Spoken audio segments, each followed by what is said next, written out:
বন্ধুরা, আজকের ব্লগটাতে চলে এসেছি সাবণ্য রায়চৌধুরীর বাড়ির প্রতিমা দর্শনে। সাবণ্য রায়চৌধুরী কলকাতা তথা বেহালার জমিদার বংশ। সেখানকার দুর্গাপুজো খুবই বিখ্যাত। আর কদিন পরেই বাজবে আগমনীর সুর। তার আগে আমরা একটু এখানে কিভাবে প্রতিমা তৈরি হচ্ছে সেটা দেখে নিই।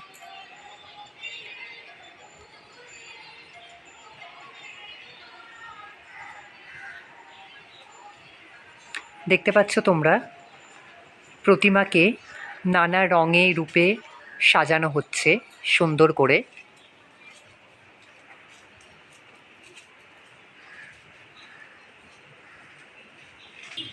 ঐতিহ্যশালী সাবণ্য রায়চৌধুরী পরিবারের দুর্গা মণ্ডপটা তোমাদের একটু দেখিয়ে দিই, তোমরা একটু দেখে নাও। ঐতিহ্যবাহী সাবণ্য রায়চৌধুরী পরিবারের দুর্গা মণ্ডপের চিত্র দেখে নাও। আটচালা সাবণ্য রায়চৌধুরী পরিবারের মূল পূজা মন্দির। আটচালা বাড়ি সাবণ্য রায়চৌধুরী পরিবারের। উল্টো দিকেই আছে সাবণ্য রায়চৌধুরী পরিবারের মেজ বাড়ি। এবারে আমরা চলে এসেছি সাবণ্য রায়চৌধুরী পরিবারের বোধন ঘরে।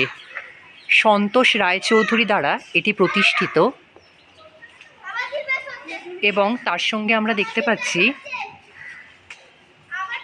সন্তোষ রায়চৌধুরী পরিবার প্রতিষ্ঠিত সাবণ্য রায়চৌধুরী পরিবারের শ্রী শ্রী রাধাকান্ত দেবের মন্দির।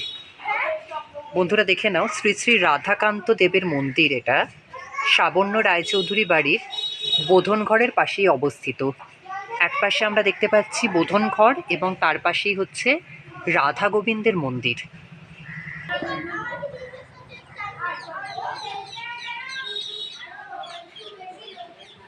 সাবণ্য রায়চৌধুরী পরিবারের মেজ বাড়ির মূল দ্বার।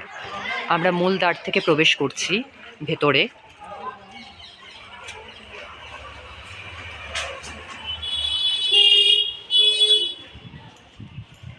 মূল দ্বার থেকে প্রবেশ করে আমরা চলে এসেছি মেজ বাড়ির দুর্গা মণ্ডপে।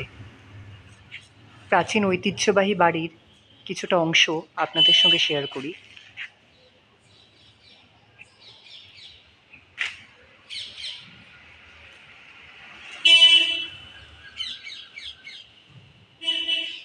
এবারে আপনাদের দেখাবো মেজ বাড়ির দুর্গা মণ্ডপ।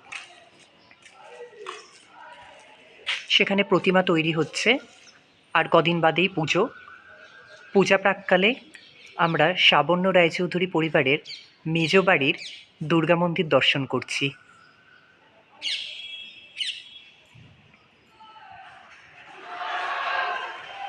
ভিডিওটি ভালো লাগলে চ্যানেলটা সাবস্ক্রাইব করবেন, পাশে থাকা বেল আইকনে প্রেস করবেন অল নোটিফিকেশনের জন্য।